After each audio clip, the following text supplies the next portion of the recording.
తరువాత ఆయన దోణి ఎక్కి సముద్రం దాటి తన పట్టణంలో ప్రవేశింపగా ఇదిగో జనులు పక్షవాయువు మంచం పట్టి ఉన్నారని ఆయన యొద్దకు తీసుకుని వచ్చింది. యేసు వారి విశ్వాసం చూచి, కుమారుడా, ధైర్యంగా ఉండము, నీ పాపములు క్షమింపబడి ఉన్నాయని పక్షవాయువు గలవారితో చెప్పాను. ఇదిగో శాస్త్రులలో కొందరు ఇతడు దేవదూషణ చేయుచున్నాడని తమలో తాము అనుకునగా, యేసు వారి తలంపులు గ్రహించి, మీరెందుకు మీ హృదయములలో దురాలోచనలు చేయుచున్నారు? నీ పాపములు క్షమింపబడి ఉన్నవని చెప్పుట సులభమా? లేచి నడువమని చెప్పుట సులభమా?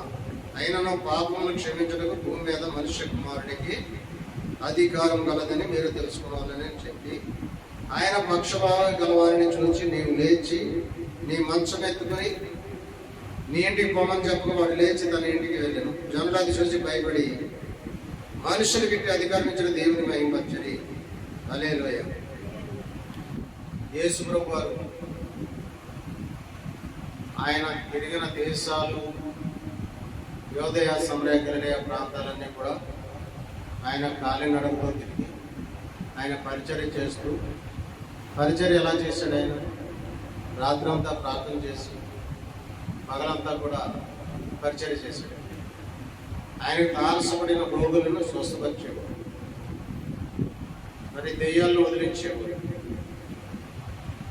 మరి ఎన్నో అద్భుతాలు దేవుడు చేశాడు.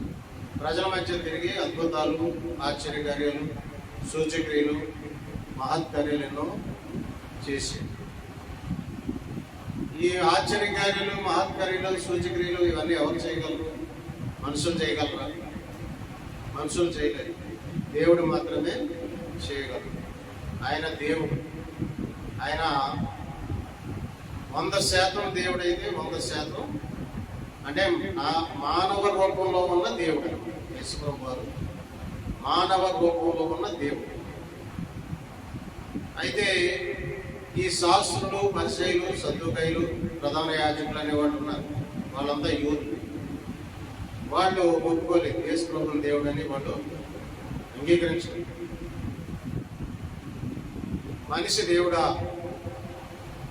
యెహోవా మాత్రమే దేవుడు అని వాళ్ళు వ్యతిరేకించి ఈయన ఎక్కడ ఉంటే అక్కడ ఆయన్ని వాళ్ళు వ్యతిరేకించేవారు. ఆయన కూడానే ఉండి ఆయన్ని ప్రశ్నించడం, నీకు అధికారం ఎవరించడని అడగటం, దెయ్యాలు వదిలిస్తుంటే ఈ దెయ్యం పట్టినోడని అనటం, ఇలా రకరకాలుగా మాట్లాడుతున్నారు యేసు ప్రభు వారు.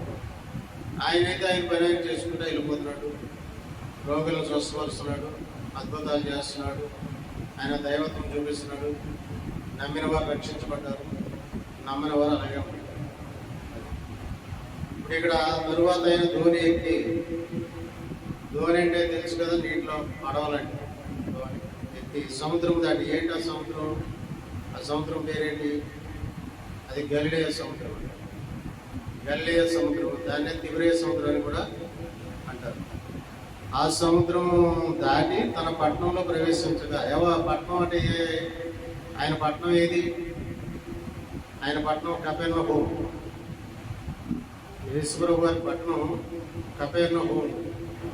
ఆయన కపెర్నహూంలో తిరిగేవాడు. ఆయన పట్టణం అది కపెర్నహూంలో ఉండేవాడు. ఆయన అది గలిలయ సముద్రం దాటిన తర్వాత ఉంది. ఆ పట్టణంలోకి వెళ్ళి, ఇదిగో జనులు పక్షవాయుతో మంచం పట్టి ఉన్న ఒకరి ఆయన వద్దకు తీసుకొచ్చారు. ఈయన రోగులను స్వస్థపరుస్తున్నాడని తెలుసుకుని, ఈయన అద్భుతాలు చేస్తున్నాడని తెలుసుకుని, పక్షవాయువుతో మంచం పట్టిన ఒకరిని ఆయన వద్దకు తీసుకొచ్చారు. అంటే మంచంతో సహా తీసుకొచ్చేసి. పక్షవాయువు అంటే ఏంటది? పెరాలసిస్ అంటే రక్త ప్రసరణ సరిగ్గా లేక అవయవాలు కుంటుపడిపోతాయి. అటువంటి రోగిని మంచంతో సహా యేసు ప్రభు దగ్గరికి తీసుకొచ్చారు.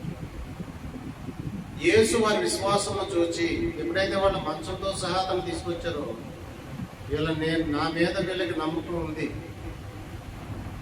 నేను దేవుడినని వీళ్ళకి నమ్మారు, వీళ్ళకి విశ్వాసం ఉంది మంచం పట్టుకొని తీసుకొచ్చేసరికి ఆయన స్వస్థపరుస్తాడు అనే నమ్మకం ఉన్నట్టే కదా. రక్తస్రావం గల స్త్రీ యేసు ప్రభు వారిని వస్త్రం ముట్టుకుని నాకు స్వస్థత వస్తుందని నమ్మి ఆవిడ దేవుడి దగ్గరికి వచ్చింది. ఆయన వస్త్రం ముట్టుకుని స్వస్థత పొంది. అప్పుడు ఆయన ఏమన్నాడు? కుమారి, నీ విశ్వాసం నేను స్వస్థపరిచాను అని చెప్పాడు. అంటే విశ్వాసం స్వస్థపరుస్తుంది. విశ్వాసం అంటే మన విశ్వాసంతో ప్రార్థన చేస్తే కార్యం లేదు. విశ్వాసంతో మనము ఆరోగ్యం బాగోలేనప్పుడు విశ్వాసంతో ప్రార్థన చేస్తే స్వస్థత వస్తుంది. నేను ప్రార్థన చేస్తే నా దేవుడు నన్ను స్వస్థపరుస్తాడు అనే బలమైన విశ్వాసం అనుకున్నప్పుడు ఖచ్చితంగా స్వస్థత వస్తుంది. వాళ్ళ విశ్వాసం చూసి దేవుడు సంతోషించాడు. వాళ్ళ నలుగురు మంచం పెట్టి తీసుకొచ్చేసాడు ఆయన దగ్గరికి, మంచంతో సహా తీసుకొచ్చేసాడు. అది చూసి దేవుడు సంతోషించాడు. అప్పుడు ఏమన్నాడు దేవుడు? కుమారుడా, ధైర్యంగా ఉండు, నీ పాపములు క్షమింపడా నేను క్షమింపబడి ఉన్నావని పక్షవాయువు గల వానితో చెప్పాను. మొట్టమొదటి ఏం చెప్పాడైనా? నీ పాపాలు క్షమించు, నీ విశ్వాసం బట్టి నీ పాపములు క్షమించబడి ఉన్నది. కుమారుడా, నువ్వు భయపడకు అని చెప్పాడు దేవుడు. అప్పుడు వీళ్ళు అంటారు, శాస్త్రులు పరిచయం వీళ్ళు ఇగో దేవదోషం చేస్తున్నాడు అని తమలో తాము పైకి అనలేదు. వాళ్ళు దేవదోషం చేస్తున్నాడు చూసావా? కుమారుడా, నీ పాపములు క్షమింపడని చెప్పడానికి ఇతను ఎవరు? ఇతను దేవుడా? చూసావా దేవదోషం ఎలా చేస్తున్నాడో అని మనసులో అనుకుంటున్నారు. అయితే దేవుడు వాళ్ళ తలంపులు గ్రహించి, అంటే వాళ్ళ హృదయంలోని ఆలోచనలు దేవుడు తెలిసిపోయింది. ఆయన దేవుడు కనుక మన హృదయాలోచనలు ఆయన ఎరిగి ఉంటాడు. మనుషులు ప్రతి ఒక్కరి హృదయాలోచన ఎరిగినవాడు దేవుడే. అందరి ఆలోచనలు ఆయన ఎరిగినవాడు. ఆయన మనం ఏమనుకుంటామో ఆయన తెలుసుకో, దేవుడికి తెలుసుకో. హృదయాలోచనలు ఎరిగిన దేవుడు అప్పుడు వాళ్ళని అంటాడు, మీరెందుకు మీ హృదయాల్లో దురాలోచనలు చేయించున్నారు? నీ పాపములు క్షమింపడం అని చెప్పడం సులభమా? లేచి నడుమని చెప్పడం సులభమా? అయినా నువ్వు పాపములు క్షమించడం భూమి మీద మనుష్య కుమారుడికి అధికారం కలదని మీరు తెలుసుకున్నవాలేను. మనుష్య కుమారుడు అంటే వేసుకోవాలి. ఆయన మనుష్య కుమారుడిగా ఈ లోకానికి వచ్చాడు. ఆయన దేవుని కుమారుడు అయ్యుండి మనుష్య కుమారుడిగా ఈ లోకానికి వచ్చాడు. మనుష్య కుమారుడికి పాపములు క్షమించే అధికారం ఉందని మీరు తెలుసుకోండి. దురాలోచనలు ఎందుకు చేస్తున్నారు అని వాళ్ళని గద్దిస్తున్నారు. నీవు లేచి నీ మంచం ఎత్తుకుని ఇంటికి పొమ్మని చెప్పగా వాడు లేచి తన ఇంటికి వెళ్ళాను. చూసారా? పక్షవాయువుతో ఉన్నవాడు లేచి నడవటం సామాన్య విషయం? ఎవరైనా లేస్తారు అలాగా నడుస్తారా? అయితే అక్కడ దేవుడు అద్భుతం చేసాడు. దేవుడు తలుచుకుంటే ఎముకల్లో జీవాన్ని ప్రవేశపెడతాడు, స్వస్థపరుస్తాడు. నీ నొప్పిని నీ బాధను తగ్గించడానికి ఆయన సమర్థం. ఆయన ముట్టి స్వస్థపరుస్తాడు. ఆయన దక్షిణ హస్తంతో ముట్టి స్వస్థపరుస్తాడు. స్వస్థపరిచాడు. నువ్వు లేచి నడు అని అనగానే అతను లేచి వెళ్ళాడు. అది చూసి మనుషులకి ఇటు అధికారం ఇచ్చిన దేవుడిని భయపడ్డారు ఒకసారి. ఎప్పుడైతే అతను లేచి మంచం ఎత్తుకుని వెళ్ళిపోతున్నాడో, ఏంటి యేసుప్రభు రాకపోతే ఎంతోమంది రోగుల వాళ్ళు చూశారు, గుడ్డివారిని చూశారు, గుడ్డివారిని చూశారు, మగవారిని చూశారు, చెడువారిని చూశారు. ఎవరికి స్వస్థత రాలేదే, ఎవరో బాగుపడలేదే. ఇతనేంటి, ఇతను చెప్పగానే అతను లేచి వెళ్ళిపోవడం ఏంటి అని కొంత భయపడ్డారు. ఇలాంటి అధికారం ఈ మనిషికి ఇచ్చిన దేవుడిని వాళ్ళు మహింపరిచారు. అది అంటే యేసు ప్రభు వారు స్వస్థపరచడానికి ఆయన సమర్థుడు, స్వస్థపరచగలడు. ఆయన అద్భుతాలు చేసే దేవుడు. ఆయన 5 రొట్టెలు 2 చేపలు 5,000 మందికి ఆహారంగా పెట్టి గొప్ప అద్భుతం చేశాడు దేవుడు. అంటే ఆయన ఆశీర్వదించాడు. ఆయన చేతులపై 5 రొట్టెలు 2 చేపలు పట్టుకుని దేవునికి కృతజ్ఞతాస్తుతులు చెల్లించి వాటిని ఆశీర్వదించి ఇస్తే 5,000 మందికి సరిపోయినాయి. 2 రొట్టెలు 5 చేపలు 5 రొట్టెలు 2 చేపలు 5,000 మందికి ఎలా సరిపోయింది? ఇది గొప్ప అద్భుతం కాదా? అంటే ఆయన సమర్థుడు. అందుకనే దేవుడి మీద పూర్తిగా మన విశ్వాసం ఉంటే మన ప్రభువులు ఎప్పుడూ సమృద్ధి. మన గుండెలో నూనె తక్కువ కాదు, మన తొట్టెలో పిండి తక్కువగా. ఎప్పుడు కూడా ఇంట్లో సరుకులు అట్లనే ఉంటాయి, సరుకులు ఫుల్లుగా ఉంటాయి, ఇంట్లో ఏది లోటు ఉండదు.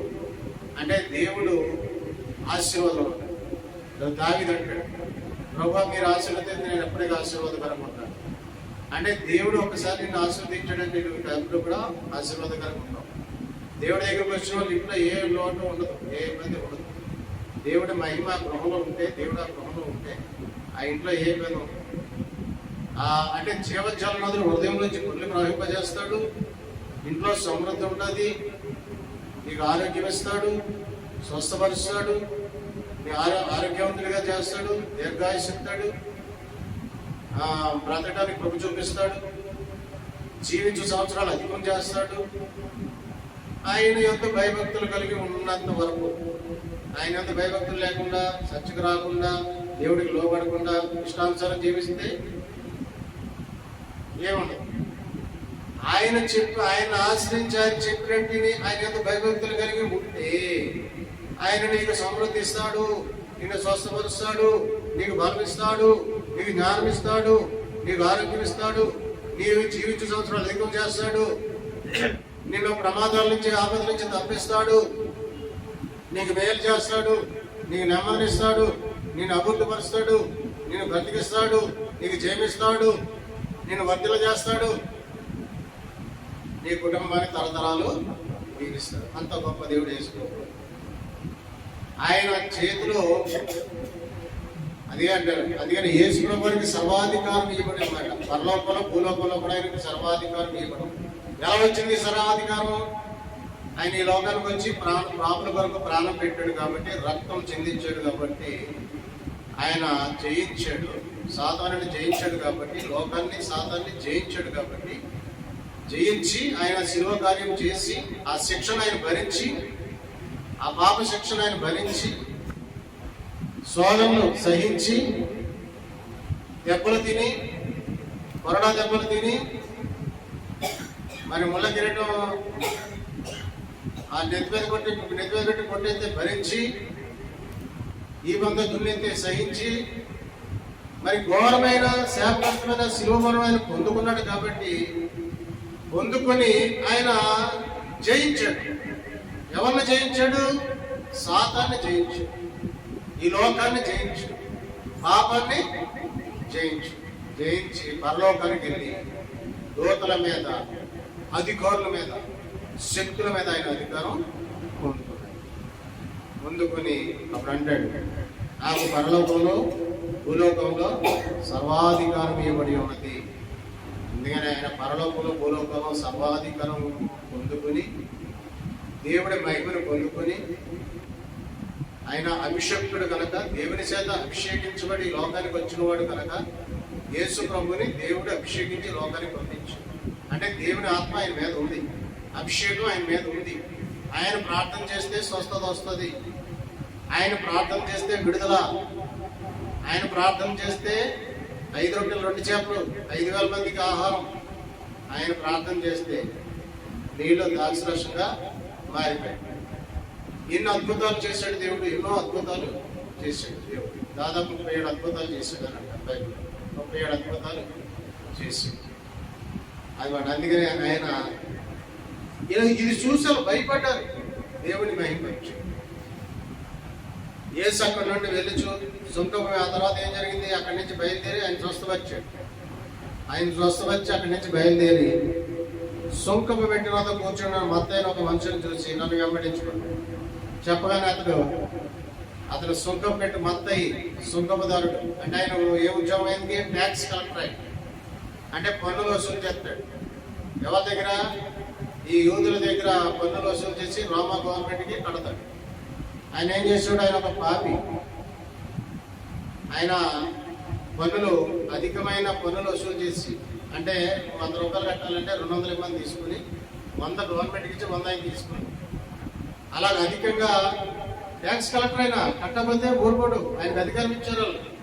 ప్రజలు పీడించు తింటున్నాడు, వసూలు చేసేస్తున్నాడు, ప్రజలు బాధపడుతున్నారు, అందరూ తిట్టుకుంటున్నారు, శాపనార్థాలు పెడుతున్నారు. తెలుసు కదా, ఎవరైనా అదనంగా డబ్బులు వసూలు చేస్తే ఏమంటారు? వీడు అర్థంతరంగా పోతాడని రకరకాల శాపనార్థాలు పెడతారు. అలాగా ఇతను పాపిగా ఉన్నాడు. పాపిని ఈయన పిలిచండి, నన్ను వెంబడించండి. ఆయన అక్కడ పడేసి ఆయన కూడా అంటే దేవుళ్ళు అంత శక్తి ఉంటుంది. రా అంటే ఆయన ఆకర్షణ ఉంది. దేవుళ్ళు శక్తి ఉంది, ఆకర్షణ ఉంది, పరిశుద్ధత ఉంది, స్వస్థపరిచే గుణం, స్వస్థపరుస్తాడు. రమ్మంటే రావాల్సిందే. ఎవరైనా సరే దేవుడు రమ్మంటే రావాల్సిందే. నేను రావాలంటే కుదరదు. ఆయన ఆజ్ఞలు లోబడతారు. అది అంటే దేవుళ్ళ పవర్. ఆ పవర్ మనకు కూడా ఇస్తాడు దేవుడు. మనకు కరెక్ట్గా ఉంటుంది. ఎవరైనా సరే పని చెప్తే చేస్తారు, రా అంటే వస్తారు, లోబడతారు. ఎందుకు లోబడతారు? దేవుడిని బట్టి లోబడతారు, దేవుని బట్టి వింటారు, దేవుని బట్టి గౌరవిస్తారు. మామూలుగా అయితే మన మాట ఎప్పుడో మనల్ని ఎవరు గౌరవించారు. అదే ఆ పవర్ మనకు కూడా వస్తుంది. ఆదం దేవత లేచి ఆయన వెంబడించను. ఇంటిలో భోజనం వేసి కూర్చుంటే ఇదిగో సుంకరులను పాపులను అనేకులు వచ్చి ఆయన వద్దను ఆయన శిష్యుల వద్దను కూర్చుండని పరిశీలన చూసి మీ బోధకుడు సుంకర్లతో పాపులతో కలిసి ఎందుకు భోజనం చేయించుండని ఆయన్ని అడిగారు. యూదులు సుంకర్లకి పాపులకి దూరంగా ఉంటారు అన్నమాట. వీళ్ళ ప్రత్యేకంగా ఉంటారు. వాళ్ళ గృహంలో రానివారు, వాళ్ళ ఇంటికి వెళ్ళాలి. మరి యేసు యూదుడిగా పుట్టినాడు కదా, ఇతను ఎందుకు పాపులతో సుంకర్లతో ఉంటాడని వాళ్ళు ప్రశ్నించారు. అయితే యేసు ప్రభు వారు అందరికీ దేవుడు. ఆయన యూదుడిగా ఉండడానికి రాలేదు, రాజుగా ఉండడానికి రాలే. ఆయన పాపులను రక్షించడానికి వచ్చాడు. పాప క్షమాపణ పెట్టడానికి వచ్చాడు. ఆయన అందరినీ సమానంగా చూడడానికి వచ్చాడు. ఆయన అందరినీ సమానం చేయడానికి వచ్చాడు. భేదభావం లేకుండా చేయడానికి వచ్చాడు. కుల పిచ్చి లేకుండా చేయడానికి వచ్చాడు. మత పిచ్చి లేకుండా చేయడానికి వచ్చాడు. మార్గంగా వచ్చాడు, జీవంగా వచ్చాడు, సత్యాన్ని బయలుపరచడానికి వచ్చాడు, సర్వసత్యంలోకి నడిపిస్తానికి వచ్చాడు. అది అప్పుడు ఆయన ఆ మాట విని ఏమంటాడంటే, లోపలికే కానీ ఆరోగ్యంగా అయితే నేను పాపులను పిలవచ్చదు కానీ నీతిమంతులు పిలవ రాలేదు కనుక కనికరమనే కోరుచున్నాను కానీ బరిని కోరను అని వాక్యము అని చెప్పాడు. అది ఆయన నేను నీతిమంతుల కోసం రాలేదు. ఇప్పుడు రోగులకే వైద్యుడు అవసరం. దేవుడు వైద్యుడు, యేసు ప్రభు వారు వైద్యుడు. ఆయన వైద్యులకే వైద్యుడు. ఆయన వాళ్ళని కనికరించి వాళ్ళకి పాపక్షేమాలను పెట్టి వాళ్ళని పాపాల నుంచి విడిపించి రక్షణ మార్గంలోకి నడిపించాలి అనేది దేవుడి ఆలోచన. అందరినీ రక్షణ మార్గంలోకి నడిపించాలి, అందరి పాపాలను క్షమించాలి, వీళ్ళకి పాపక్షేమాలను పెట్టాలి వీళ్ళకనే అని దేవుడు అందరి కోసం వచ్చు. అందరి కోసం వచ్చి ఏమన్నాడు? నా మందిరము అందరికీ ప్రార్థన మందిరం అనబడి అందరికీ ప్రార్థన మందిరం ఆయన అందరికీ ప్రార్థన మందిరము అనబడినది. ఆయన మందిరాన్ని అంటే అందరూ రావచ్చు, ఎవరైనా రావచ్చు. యేసు ప్రభు మందిరాన్ని ఎవరైనా ఆయన దగ్గరకు వచ్చి స్వస్థత పొందుకోవచ్చు, ఎవరైనా ఆయన దగ్గరకు వచ్చి విడుదల పొందుకోవచ్చు, ఎవరైనా ఆయన దగ్గరకు వచ్చి రక్షణ పొందుకోవచ్చు. ఆయన అందరి వాడు, అందరి కోసం వచ్చు. ఆ విషయం వీళ్ళకి తెలియదు. ఈ శాస్త్రులకి, పరిశీలకి, సత్యులకి ఆ విషయం తెలియదు. ఆయన మనుష్య కుమారుడు అన్న సంగతి తెలియదు. ఆయన దేవుడు కుమారుడు అన్న సంగతి తెలియదు. ఆయన దేవుడు, ఆయన ఆలోచన వేరుగా ఉంది. ఈయన రాజుగా ఉండడానికి వచ్చాడు, మమ్మల్ని విడిపించడానికి వచ్చాడు, మమ్మల్ని రక్షించడానికి వచ్చాడు, పరలోకం తీసుకువెళ్ళడానికి వచ్చాడని వాళ్ళు అనుకోలేదు.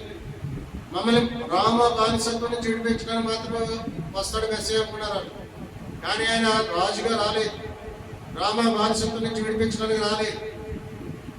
ఆయన నీతి రాజ్యాన్ని భూలోకంలో స్థాపించడానికి వచ్చాడు, పరలోక రాజ్యాన్ని భూలోకంలో స్థాపించడానికి వచ్చాడు, పాపక్షమాపణ మార్మల్చడానికి వచ్చాడు, ధర్మశాస్త్రాన్ని నెరవేర్చడానికి వచ్చాడు, ధర్మశాస్త్రం యొక్క శిక్షల నుంచి విడిపించడానికి వచ్చాడు, నశించిన దాన్ని వెతికి రక్షించడానికి వచ్చాడు, అనేకుల ప్రతిగా విమోచన గ్రహీతలకు నిలబెట్టడానికి వచ్చాడు, లోక పాపాన్ని మోసుకోవడానికి వచ్చాడు, అందరినీ సమానం చేయడానికి వచ్చాడు, కులమత భేదాలు లేకుండా చేయడానికి వచ్చాడు, తను చిందించిన అమూల్యమైన రక్తంలో అందరినీ కడిగి పరిశుద్ధపరచడానికి ఆయన వచ్చాడు, మనుషుల్ని దేహాన్ని ఆలయంగా చేయడానికి వచ్చాడు, బ్రతుకుల మందిరాలుగా మార్చడానికి వచ్చాడు, దేవుడికి ఇచ్చే అర్పణలు శిరులుగా మార్చడానికి వచ్చాడు, ప్రార్థన ఫలింపజేస్తానికి దేవుడు చేసుకోవాలి. ఆయన మహిమ, ఆయన సత్యముడు, ఆయన పరిశుద్ధుడు, ఆయన ఘనకార్యాలు చేయగలవాడు. అందుకనే యేసు ప్రభువును నమ్ముకున్న వాళ్ళు సురక్షితంగా ఉంటారు. వాళ్ళ దినదినం అభివృద్ధి చెందుతారు. అందుకనే మన యేసు ప్రభువుని నమ్ముకోవాలి.